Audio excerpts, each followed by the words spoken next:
is written so that, we're specifically looking for you to come in and build a network for us, create a capital and cost for your company, Mr. Service Provider, and we're not going to apply any city dollars towards it, then I think it makes it hard for the service providers to come in because they don't see readily how they can come back and make money on the opportunity. And they have to make some level of profit in order to stay in business.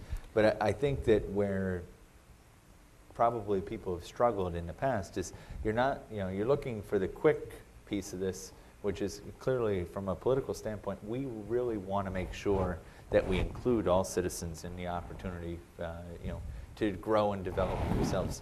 At the same time, we don't necessarily probably put as much work into how we can change some of these other areas of our business to improve the services. And I think that if you build those into the model, thereby I now have something that the service provider can lean back on. And to use Carl's 4-plank methodology, I think that there's other planks that we could put on the table that could actually play a role. And I think sometimes those aren't put on the table, and it's probably more expediency to move things forward. Mm-hmm. But those planks will make a difference. And I think once we really understand those, we can make intelligent decisions. So what is very interesting, on muniwireless.com, obviously we chronicle all of the RFPs and all the RFIs that are going out about who's interested in bringing, whether it's Wi-Fi, WiMAX, whatever it is, public broadband, into that community. And so many of them in the last year have talked about not wanting to invest public monies, and we have a lot of debate about whether that's the right approach or not. But one of the examples that I like to cite as a municipality that's really, I think, thinking about it the right way is the city of Phoenix, Arizona. Mm-hmm. Now, Phoenix is a big city, fast growing, so people might think, that doesn't really apply to me. But the one thing that it does have in common with virtually every other municipality out there is Phoenix, and especially the entire state of Arizona, hates taxes. They do everything in their power to not raise taxes, to cut taxes wherever they can. It is about as strong an anti-tax state as you can. And so they are loath to spend, millions and millions of dollars, what they perceive as public money, on things like this. However, there's, a quid pro quo. They understand. One, mounting assets, absolutely. Secondly, anchor tenancy. We understand that we're going to be the anchor tenant on this. We're going to use it for municipal applications. Mm-hmm. Do they want to have it available to the whole community? Absolutely.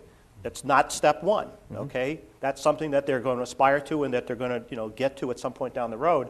But their driver, number one, are the municipal applications. So it's first responders, it's water monitoring, it's traffic flow analysis, and it's hospitality. It's right. the Sky Harbor Airport, actually using Cisco right. infrastructure. Yep.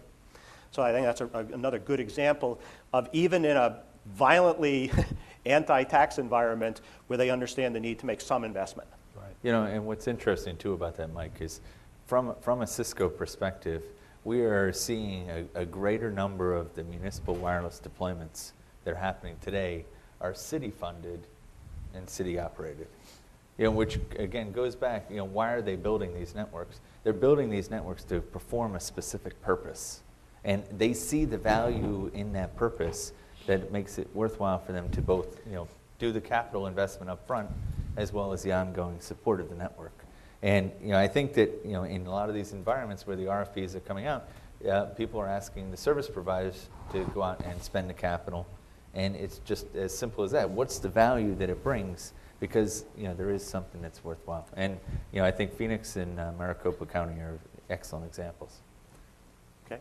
Other questions from our audience?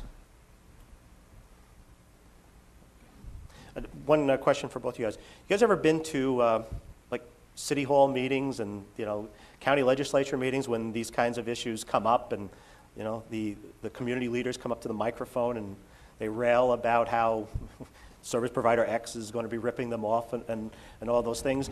There was some discussion about this in the early session this morning about the need to sort of manage expectations and market what really is going to be delivered here and the need to sort of set the right expectations in the minds of the community Okay? So, when you are at those meetings and you hear people getting upset about it and, insisting that they don't want their taxes going up or anything like that, do you guys actually ever get involved in that? Do you do marketing outreach programs to communities to help educate them?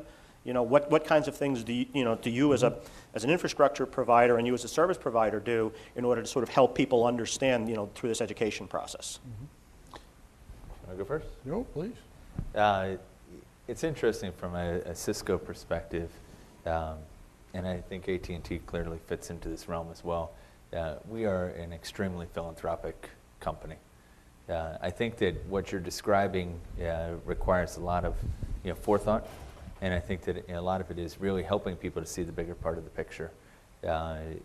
We have been involved with those discussions, and we have people that get engaged. I think it's a challenging environment. I think we really need to understand what we're trying to accomplish. Those people that are ranting and railing about how they feel like they're not getting the services that they're required, it's not just citizens.